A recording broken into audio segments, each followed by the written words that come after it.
யாத்திராகமம் 31 அதிகாரம்.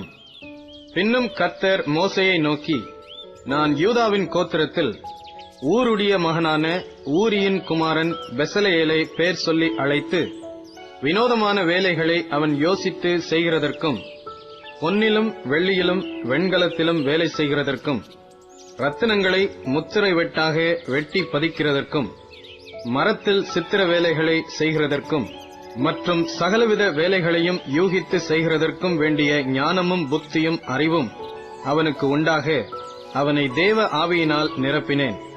மேலும் தான் கோத்திரத்திலுள்ள அகிசாமாகின் குமாரனாகிய அகோலியாபையும் அவனோட துணையாக கூட்டினதுமன்றி, ஞான இருதயமுள்ள யாவருடைய இருதயத்திலும் ஞானத்தை அருளினேன்.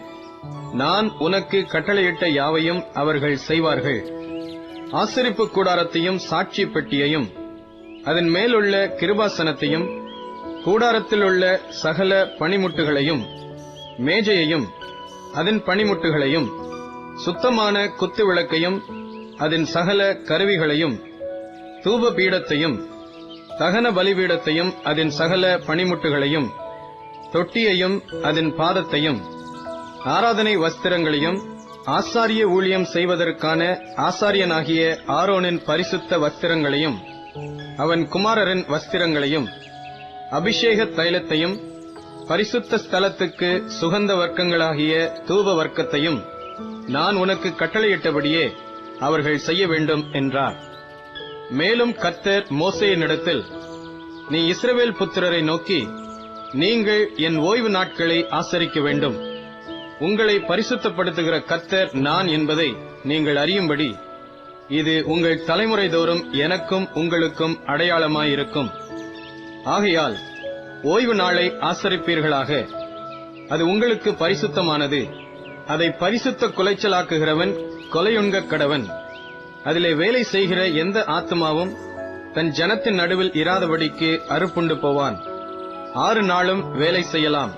7ஆம் நாளோ வேலை ஒளிந்திருக்கும் ஓய்வு நாள். அது கர்த்தருக்கு பரிசுத்தமானது. ஓய்வு நாளில் வேலை செய்கிறவன் எவனும் கொலை செய்யப்பட வேண்டும்.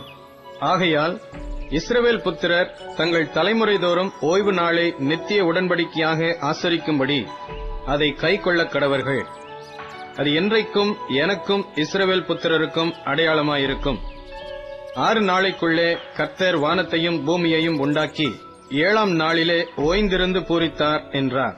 சீனாய் மலையில் அவர் மோசேயோடே பேசி முடிந்த பின் தேவனுடைய விரலினால் எழுதப்பட்ட கற்பலகைகளாகிய சாட்சியின் 2 பலகைகளை அவனிடத்தில் கொடுத்தார்.